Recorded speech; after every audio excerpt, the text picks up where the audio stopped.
Welcome to the Innovative Pedagogy Podcast, where we inquire with the greatest minds in academia, where innovation, creativity, and authenticity meet the best teaching and learning practices for educators all over the world. Most importantly, hoping all those we come in touch with leave inspired and ready to change their world. Here's our host, Chris Garcia. Welcome to the Innovative Pedagogy Podcast. I'm your host, Chris Garcia, and today's episode is a very special one. I have the pleasure of speaking with my Director of EdTech at the San Diego County Office of Education, Alicia Gallegos, as well as my wonderful colleague, Carrie Lane, a project specialist here at SDCOE. Alicia and Carrie, welcome to today's episode. Hello. Hi, everyone. So before we dive into today's topic, it's entitled Game On for Inclusivity. I'd like to make a quick disclaimer.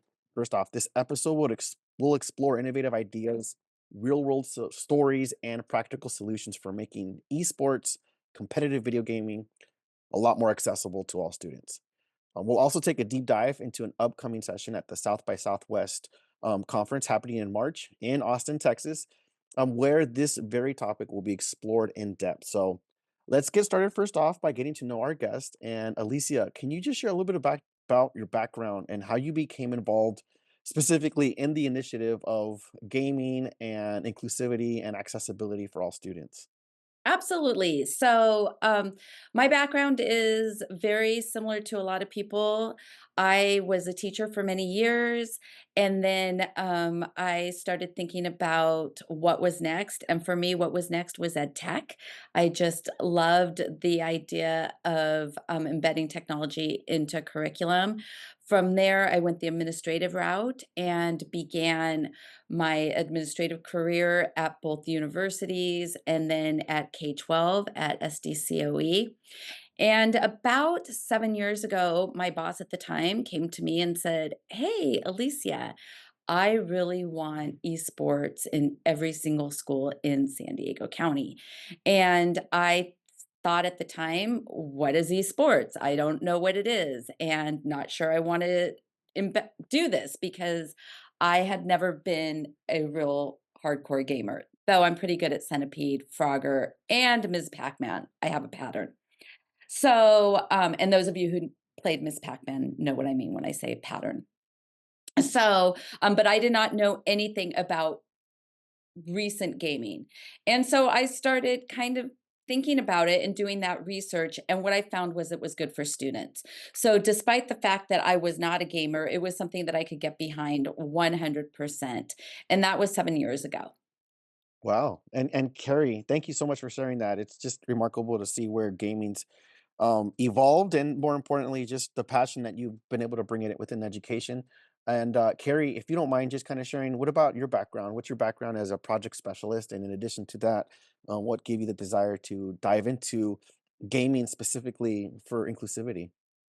Absolutely, Chris. So, like Alicia, I started out as a classroom teacher and I got a position in ed tech at the county, working with professional learning and technology research in 2018. And there I really became interested in the topic of accessibility, specifically working with content that was going out throughout the county to be more accessible for people with different disabilities and impairments.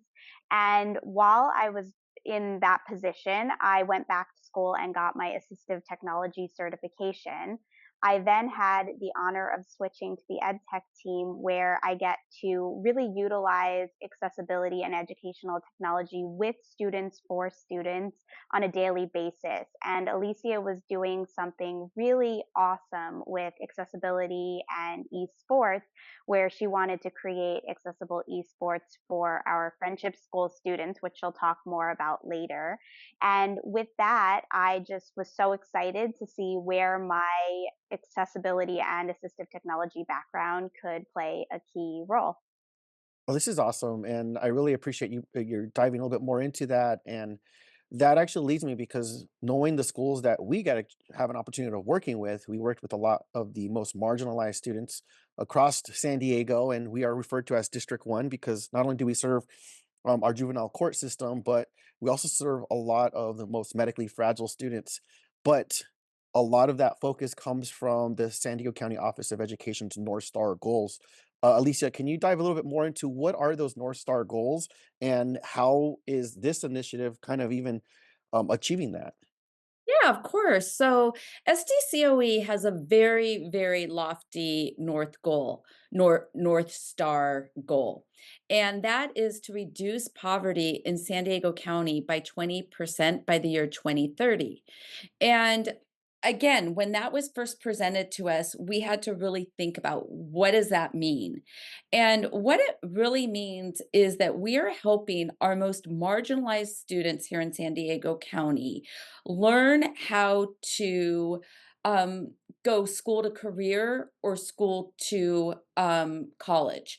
And so, what that means is for some of them, they will be exploring careers that are considered high sector, so high job sector careers, where there are a lot of jobs, but not a lot of people filling those.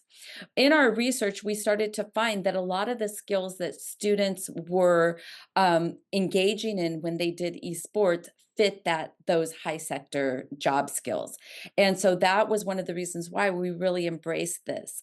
And then another reason why we embraced this with um our with accessibility is because a lot of those students maybe can't go out into the workplace, but they can do these skills from their computers and home.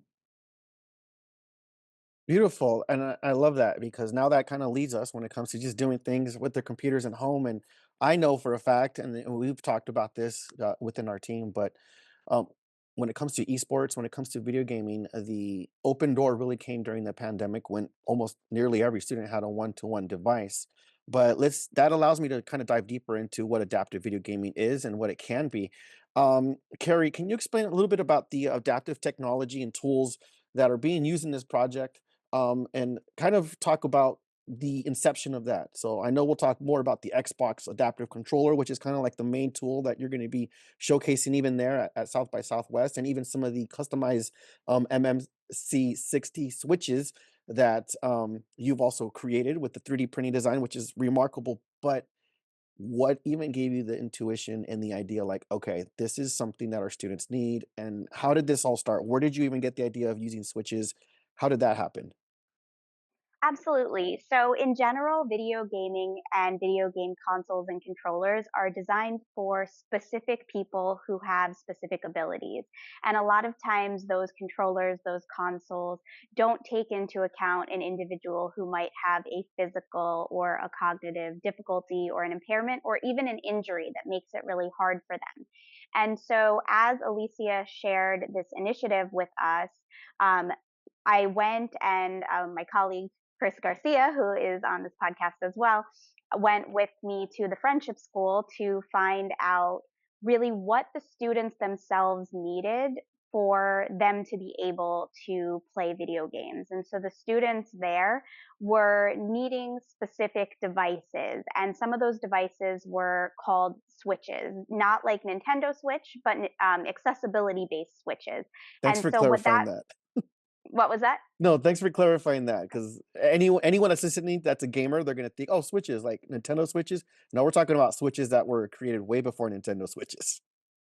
Absolutely. And so these accessibility based switches are really just button controllers that different individuals who have a different physical need can use to control anything that is connected to an on off switch. And so there are students who will use an accessibility switch to control something with their fingers. Or there are pedal switches where individuals can control a device or an on off switch with their feet or their chin. And so as we went to the friendship school, we learned about what students were using which switches. And based on that, there are different, more technology driven tools such as adaptive controllers, the Microsoft Adaptive Console, that you're able to plug regular accessibility switches into. And from there, students can use their own specific switch and meet their own needs while playing the same video games as everyone else. And while we were there, we also heard that students prefer tactile and textured switches because it's more engagement with them. And so that's where we started to print our own switches and add in textures that the students could then be able to feel for the different buttons. Okay, so that reminds me on this next aspect, and I'm gonna kind of pivot quickly, but it's just I want you to elaborate on this part. Do you remember how much the price was for those switches that the schools were actually purchasing? And can you compare that cost to how much it usually costs to make them here, or to make them yourselves? Absolutely. So a general, the most basic jelly bean switch, which is the one that most schools and students use, is $75 if you purchase it from one of the websites. Whereas 3D printing, the few parts that it takes, it's four parts to make a regular switch.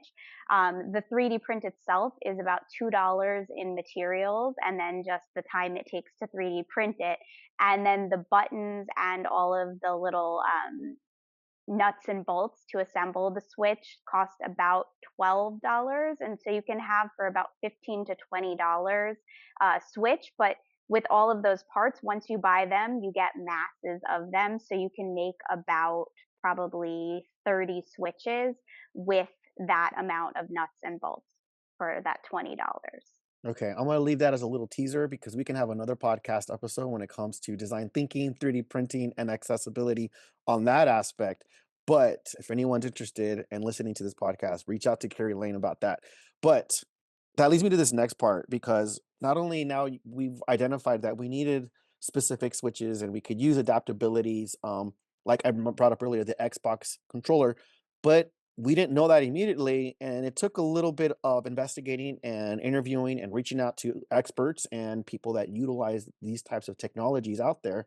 And I'd like to bring up just a couple of those resources. The first one, if you can dive into how did partnerships with organizations like Able Gamers kind of shape the success of this project, and then after that, there is a specific individual I want to bring up and give a shout out. But can you elaborate a little bit more about Able Gamers? How did that look like? Alicia, do you want to touch on this one? Sure. So when we first started this initiative many years ago, we had never. I found a video that showed people playing, people who were differently abled playing video games, and I thought, okay, I want this here, but I had no idea how to go about doing it.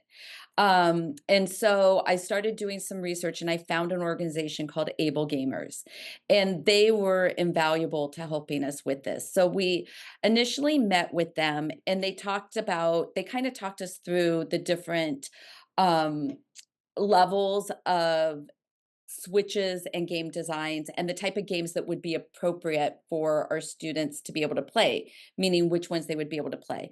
So we set up quite a few meetings with Able Gamers, and they helped us through. We had some video chats where they could see our space, they could talk about it. And I will say, I wish I would have met with them prior to designing the room that we do our video gaming in, because of the advice they gave us as far as table settings, the size of the tables, etc. So Able Gamers was invaluable.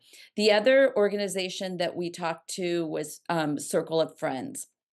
And Circle of Friends was also very important to us because they helped us really identify the different needs of our high school students that would need this. So we had Friendship School in mind, which is our most medical fragile, but every school within San Diego County has students that are differently abled, and they were invaluable in helping us see who those students were and what equipment we would need for them as well.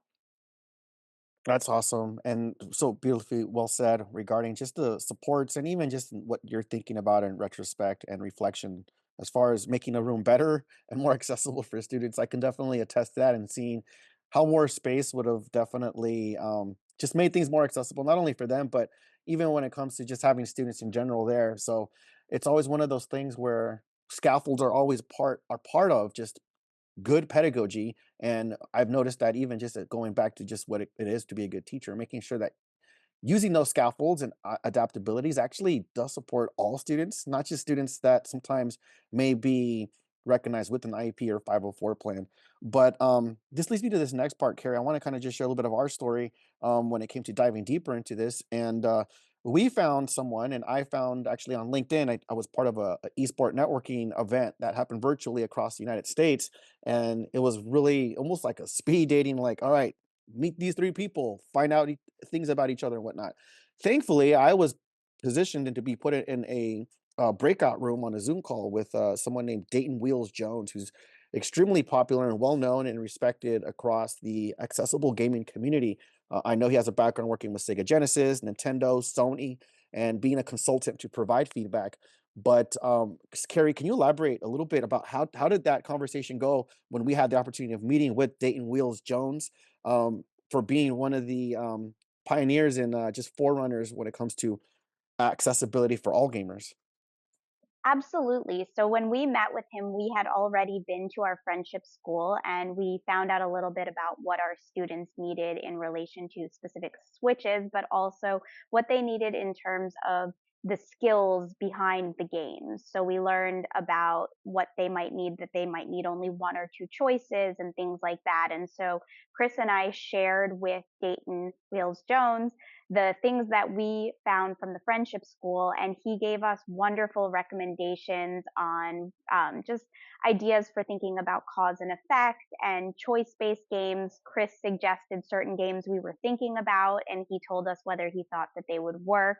Some of those games included Super Mario Brothers, I believe 1984 version, the old school version of it, and Pong, as well as just the dinosaur game that all of our students would play when the internet wasn't working back in the day. Um, Also, he shared with us how to map gaming controllers, so how to set up the buttons so that an adaptive controller would work with the different buttons on, or using a switch, an accessibility based switch. So taking the controller that you're used to and remapping it so that you can use accessible buttons to make it work. No, and I love that because that actually specifically reminds me of our friendship school visit that we had. We had one student, her name was Carol, and she was a second grader, and we had adopted basically these Microsoft controllers for them. However, she was very, very specific in having to use her specific switch. I'm never gonna forget that. She wanted to play Super Mario, but she wanted to use her actual button switch to jump over the bricks. And the beauty about these Microsoft Xbox controllers is not only have they not been updated for the most part for the last like 5 to 7 years, which is actually kind of a good thing because it's been consistent, but we were able to actually remap and use her specific switches on this Microsoft adaptive controller. So that familiarity was very, very comfortable for Carol and whatnot. But that leads me to this next part, and Alicia, I'd love for you to just kind of share some highlights. So back in last winter of 2024, we had our friendship school, and we had their principal Rachel Page bring a total of three students that were able to just come. We had, I believe, a second grader, we had like a 10th grader, and then we actually had one of the students that were one of their last years there. He was a 22-year-old.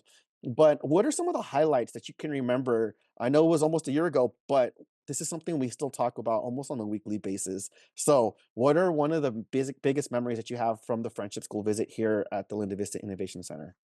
So for me, it was really just amazing to see. We had parents there with their students, and for the first time it was the first time parents had ever seen their children actually video game and do something that kids their age do. So we know that video gaming is huge with kids, and the fact that these kids were able to do that, and parents talked about that this was a once in a lifetime opportunity.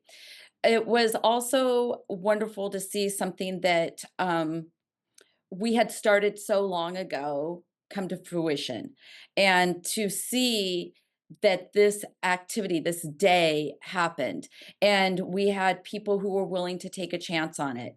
There were, I've watched the video over and over again, and one of our students r- raised his hand to shake hands when he got his trophy.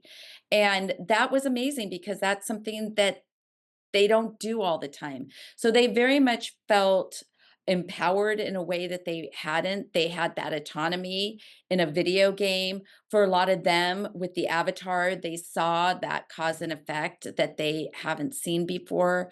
So for me, those were all highlights, and just to see the hard work of everybody who was involved um, come to this wonderful event. That's awesome, and that's very beautifully well said, just to kind of showcase that. And Carrie, just kind of talking about that and also the future. If you don't mind, just kind of giving us a little teaser again. I know you just give us a teaser regarding the using 3D printing for creating switches, like specifically for students. But you also are playing with a future technology regarding eye gazing technology, and you just actually shared with me within the last, what, 48 hours more or less, but regarding something of using that even like for Super Mario, or I believe it was Pong, or the T-Rex run, one of those games. Can you elaborate what is eye gazing, and how who can use that, and how is that supporting students, and what games can it be used on right now? Absolutely. So, eye gaze technology has been around for a long time. It's used mostly with individuals with communication or physical difficulties. And so, what it does is it tracks your eyes, you calibrate it to how your eyes move, and then it tracks your eyes and based on your settings. So, for example, you might say that when you blink, you want to select a certain button on the computer. It tracks where your eyes are going. You focus on something within the computer, you blink, and then it opens up that program. You can use this as well for gaming or for art or different things. And so in a gaming setting, you would set it up so that you're using the eye gaze. And then when you want, for example, there's a baseball game that we're now starting to have students play with their eyes. When you want the person to swing the bat because the ball is being thrown, you can blink and that will have the batter hit the ball and then they can run to the bases. And so it's all controlled just with the user's eyes. So you don't have to have any limb movement. You don't have to have any speech, nothing like that. And so there are lots of different eye gazes out there. We have a few that were donated to us, but also iOS 18 on certain iPad and iPhone devices is actually incorporating eye gaze into their devices now when they're updated. And so students or individuals who do have physical impairments can use eye gaze to control their phone now. They can also use it to help them with speech. So you can use it on like a grid to talk for you. And so it's a really powerful thing. And we plan to incorporate that into our gaming in the future for individuals with disabilities. That's awesome. And Alicia, I want to ask you this: what has been for you the most rewarding part of this project? Being a director, being able to see this on the macro side level, being involved with esports really since its inception here in San Diego. How do you see the most rewarding part of this entire project for you personally? So, oh, that's a hard one because the whole thing has been very rewarding. I would say that probably the friendship school visit was my favorite thing because it really captured the essence of enabling any student who wanted to game the ability to game. And that to me was really special to be part of that. So I feel really thankful that I'm part of a team that could take a vision that seemed so hard and make it happen. And there were so many components, even components that we're not talking about here. We've mentioned what it was like to get the controllers and what it meant to pick the games and all of that. But there were other behind the scenes components, such as what were the feeding needs of our students? We had to take that into account.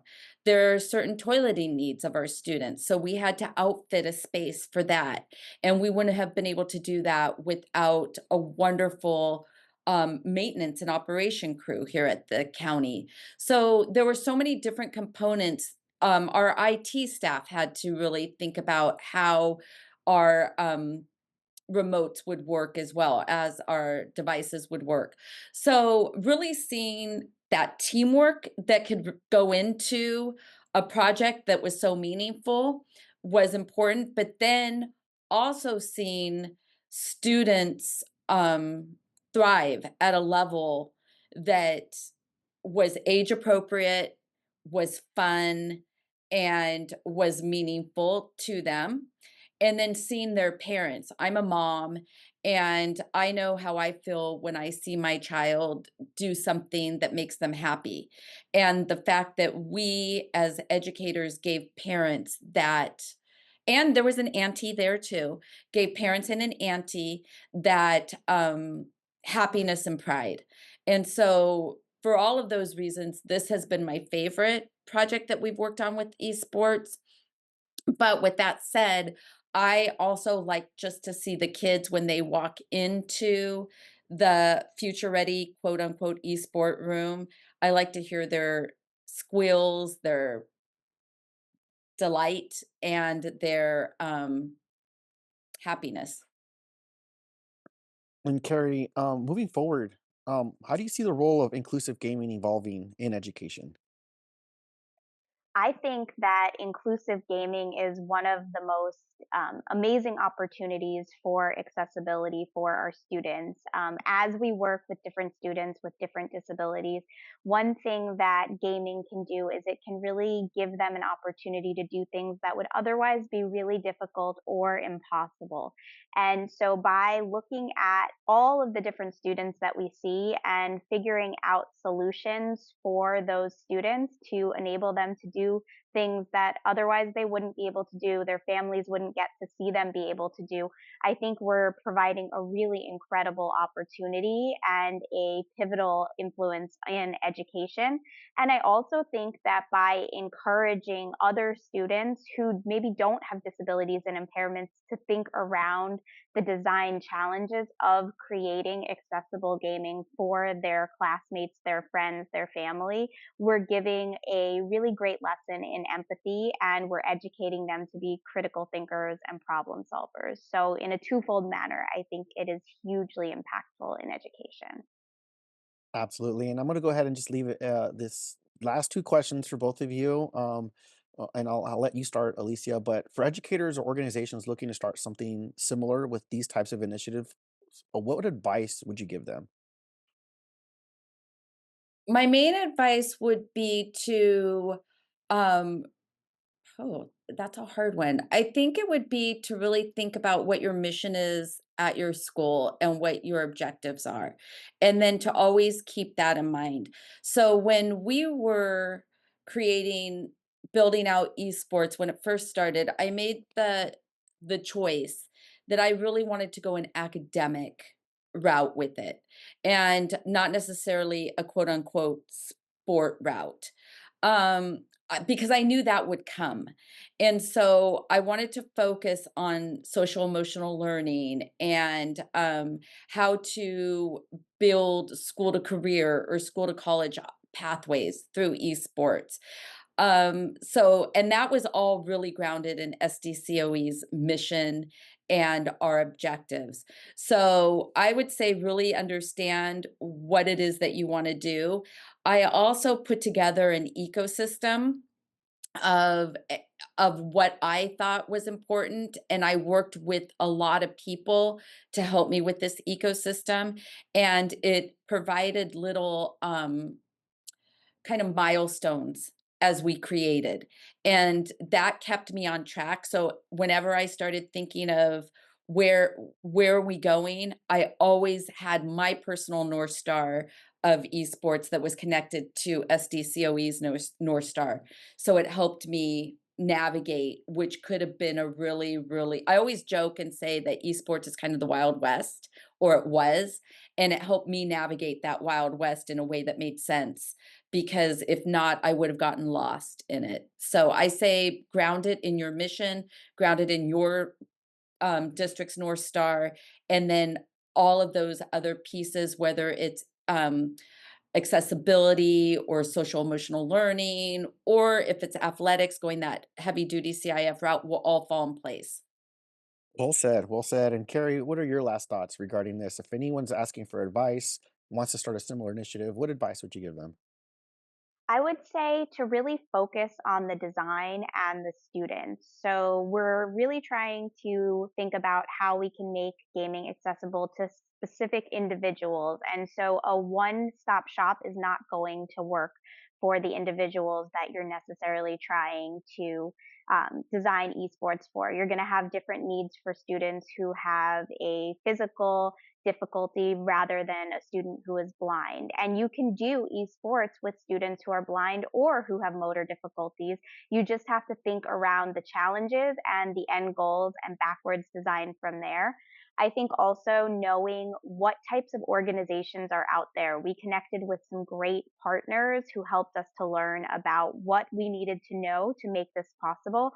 And there are a lot of different controllers out there, 3D printed designs that have instructions on how to build them. There are a lot of tools out there now as accessibility is advancing that you can use to help you. So really grounding yourself in the who and the why first, and then going backwards from there. Awesome. Well, this has been an incredible discussion on the Game On for Inclusivity initiative. Before we wrap up, I want to highlight an exciting opportunity to dive deeper into this topic. Carrie Lane will be leading a session titled Game On for Inclusivity at South by Southwest on March 5th from 4:30 p.m. to 5 p.m. at the Austin Convention Center Ballroom G. And that is Central Time, so clearly if you're there, you'll be there on time. But if you're attending South by Southwest, please make sure to add this to your schedule. Definitely going to be an insightful and inspiring session, and you do not want to miss it. Of course, I'd love to keep the conversation going beyond today's episode. If you have any questions, ideas, or want to connect, feel free to reach out to me on social media or send me an email at cbgarcia@sandiego.edu. Thank you, Alicia and Carrie, for sharing your insights and experiences with us today. And to all our listeners, thank you for tuning in. Let's keep working together to make gaming accessible and inclusive for all students. All right, everyone, take care.